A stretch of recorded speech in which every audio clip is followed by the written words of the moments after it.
Hi friends, ಇವತ್ತು ನಾವು aptitude series ಅಲ್ಲಿ ಟೈಮ್ ಅಂಡ್ ಡಿಸ್ಟೆನ್ಸ್ ರಿಲೇಟೆಡ್ ಆಗಿರುವ ಒಂದು ಕ್ವೆಶನ್ ನ ನೋಡೋಣ. A person crosses a 600 meters long street in 5 minutes. What is his speed in kilometer per hour? ನೀವು ಒಂದು ಜ್ಞಾಪಕ ಇಟ್ಕೊಬೇಕು ಅಂದ್ರೆ ಯಾವುದೇ ಟೈಮ್ ಡಿಸ್ಟೆನ್ಸ್ ಮತ್ತೆ ಸ್ಪೀಡ್ ಇದು ರಿಲೇಟೆಡ್ ಆಗಿರುವ ಕ್ವೆಶನ್ ಬಂದ್ರೆ ಒಂದು ಫಾರ್ಮುಲಾ ನೀವು ಜ್ಞಾಪಕ ಇಟ್ಕೋಬೇಕು. ಏನದು? Speed is equal to distance by time. So ಇಲ್ಲಿ ಅವರು ನಮ್ಗೆ ಡಿಸ್ಟೆನ್ಸ್ ಕೊಟ್ಟಿದ್ದಾರೆ, ಅದೇನೋ 600 meters. ಟೈಮ್ ಏನ್ ಕೊಟ್ಟಿದ್ದಾರೆ? 5 minutes ಅಂತ ಕೊಟ್ಟಿದ್ದಾರೆ.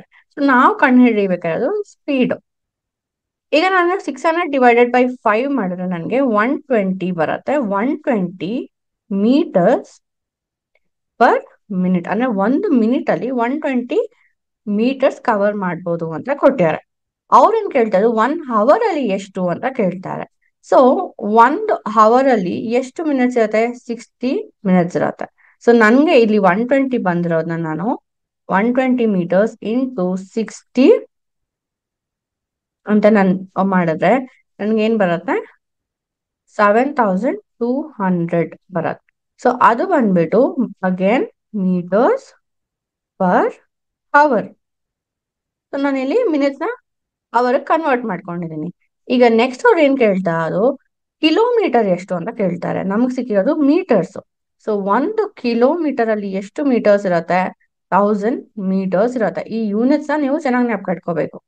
ಸೊ 7200 ಡಿವೈಡೆಡ್ ಬೈ 1000 ಮಾಡ್ಬೇಕು. ಸೊ ನನ್ಗೆ ಆನ್ಸರ್ ಏನ್ ಬರುತ್ತೆ? 7.2 kilometer per hour.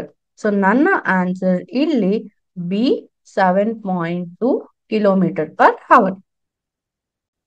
ಇದೇ ರೀತಿ ಹೆಚ್ಚು ಟೆಕ್ನಿಕಲ್ ಮತ್ತೆ ನಾನ್ ಟೆಕ್ನಿಕಲ್ ಕೋರ್ಸಸ್ ಗಳಿಗಾಗಿ ನಮ್ಮ ವೆಬ್ಸೈಟ್ www.kalyona.com ನ ನೀವು ವಿಸಿಟ್ ಮಾಡಿ. ಅಲ್ಲಿ ನೀವು ಕೋರ್ಸಸ್ಗೆ ಎನ್ರೋಲ್ ಆಗಿ ಕಂಪ್ಲೀಟ್ ಮಾಡಿದ್ರೆ ನಿಮ್ಗೆ ಕೋರ್ಸ್ ಕಂಪ್ಲೀಷನ್ ಸರ್ಟಿಫಿಕೇಟ್ ಕೂಡ ಸಿಗತ್ತೆ. ಹಾಗೆ ನಮ್ಮ ಯೂಟ್ಯೂಬ್ ಚಾನಲ್ ನ ಸಬ್ಸ್ಕ್ರೈಬ್ ಮಾಡೋದು ಮರಿಬೇಡಿ. ನಿಮ್ಗೆ ಈ ವಿಡಿಯೋ ಇಷ್ಟ ಆಗಿದೆ ಲೈಕ್ ಮಾಡಿ, ಹಾಗೆ ನಿಮ್ಮೆಲ್ಲ ಫ್ರೆಂಡ್ಸ್ ಜೊತೆ ಶೇರ್ ಮಾಡಿ. Thank you.